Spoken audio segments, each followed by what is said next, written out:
Hey everybody, Ann here. Well, today I'm going to show you the monstrous thing that I built.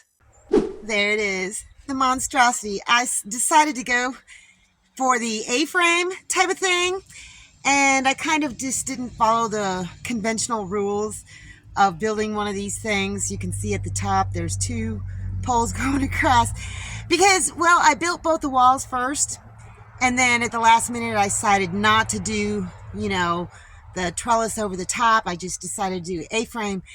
So I joined them together, and let me show you some of the, some of the mistakes that I made that, you can avoid doing and do it the right way.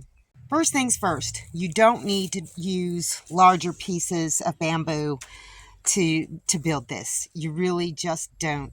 You can get away with smaller ones like this. And if I build another one of these, they'll probably be more like this size. And I tried to forego binding it the way that they tell you to. I didn't have any twine or rope or cordage or anything, so I just used zip ties. I actually need to go back and put some more zip ties on. Or there is a knot. There is a way to bind these together that will hold them really, really steady. And I found that once I stood this up, these kind of wanted to warp. Not warp, but they wanted to shift. So I had a heck of a time getting it stood up and joined together. I had to get Mr. Bendy, my boyfriend, the ladder, and lean it up against it and then bind it together. But there is a knot that you do, and it's wrapped around. There's an X in the middle, and the next time I do this, I may even go back and do this and do that knot the way it should be, because it's going to hold these together much, much better. But anywhere where I've just got one, I'm going to have to go back and put another one on, just to increase the stability. And then I noticed that it wasn't very solid. It just seemed like it wanted to tip over.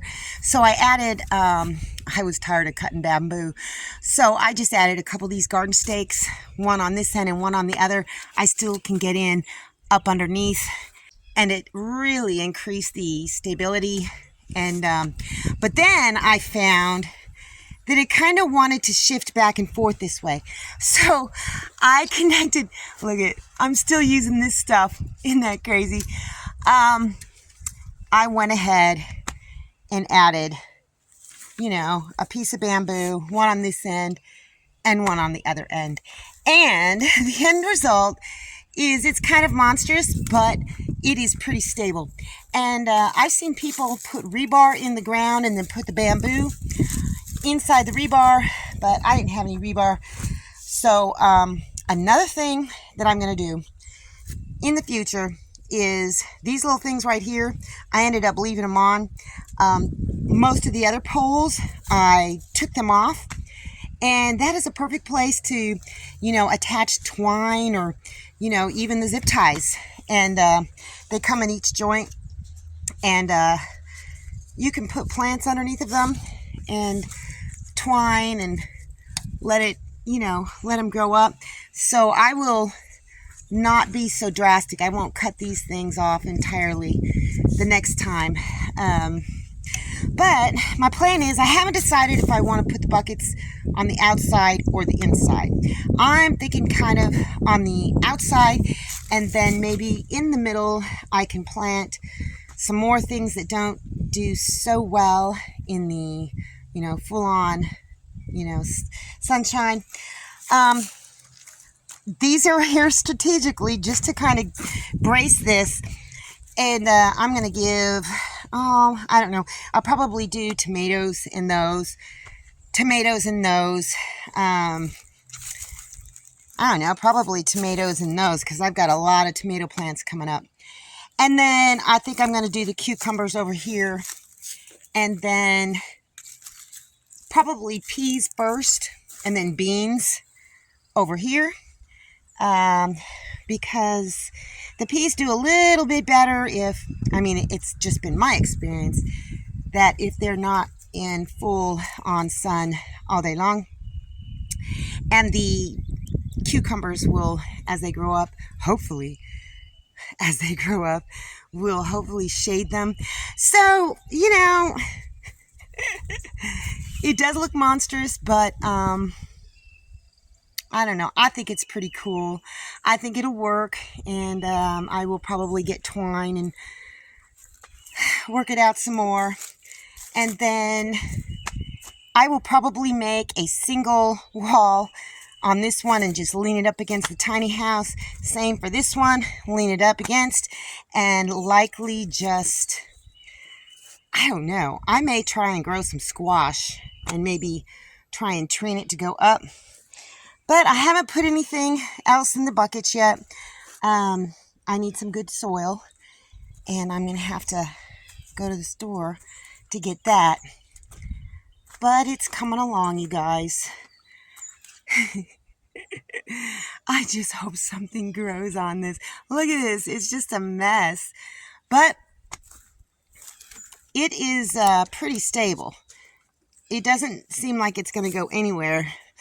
And of course, you know, if a good gust of wind comes up right now, it's not going to blow this whole thing over while it's empty. But if it's filled with, you know, vinage, I want to make sure that it's not going to tip over in a windstorm. But I don't think it will. I think it'll be fine. So, yeah. It's monstrous, but I learned something. Well, the UPS guy is here, and he dropped me off some packages, and I know what they are. Well, I know what two of them are.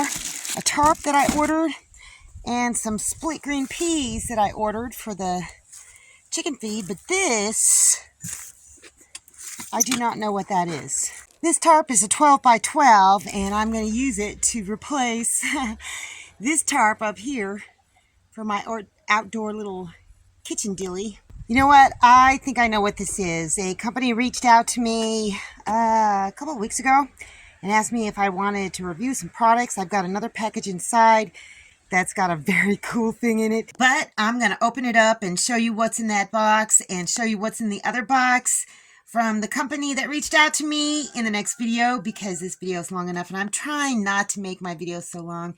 And it is actually hot. It is actually hot. I'm not ready for the heat, you guys. Oh, yep. My sinful tattoos. Anyway, that's all I got for you guys today. See you in the next video.